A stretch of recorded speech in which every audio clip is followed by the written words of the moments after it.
Okay, so that's minimizing exposure to negative emotions. Next, I want to talk about teaching resilience.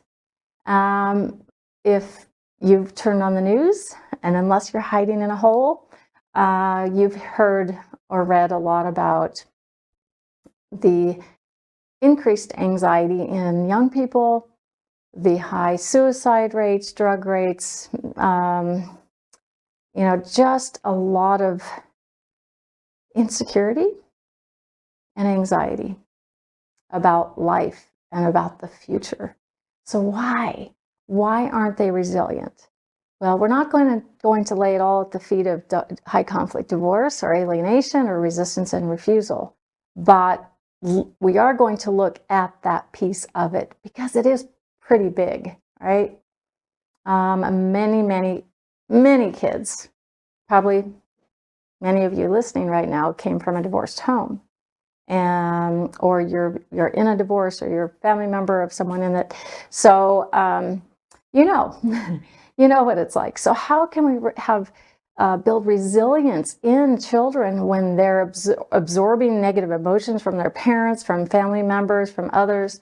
How can we expect them to even have any resiliency? It's not automatic. It's mostly learned from life experience, although children have some of it built in at birth. So, there's temperament and things like that.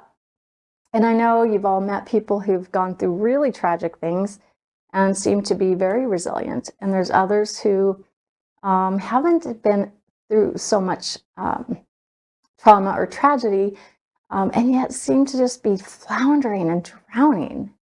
So, right?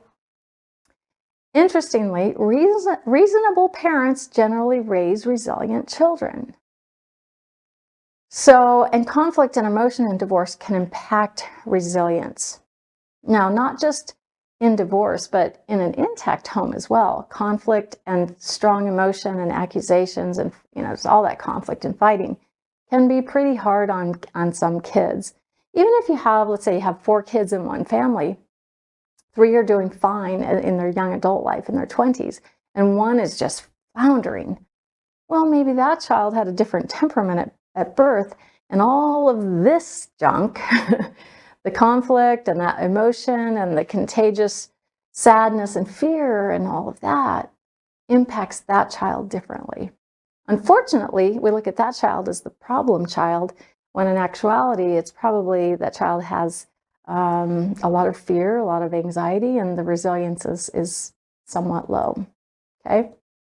So back to this thought, though, about reasonable parents generally raising resilient children. I was speaking with 3 young women in their 20s, their sisters, who were evacuated from Afghanistan in 2021. Very, very traumatic.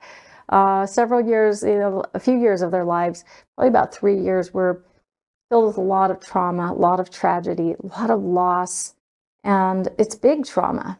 And I think we want to look at conflict and emotion in divorce as little trauma, but it depends on the person that is experiencing it.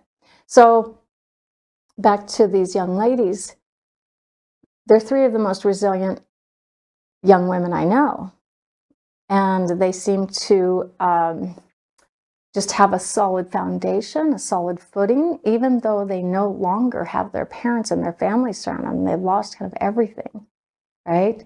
But they're strong. They're going to university. They're getting their degrees. They're working hard. They're getting A's. They're learning English. They're doing everything they can. And they're kind. And so then we look at someone else who's grown up very similar to them, but and I should say these young women had a very stable home life and strong foundation. I think that's where the resilience mostly came from. And we look at someone that's come from a divorced home with lots of conflict, lots of emotion, or even an intact family, and they just don't seem to have that same foundation a lot of times, or have that resilience.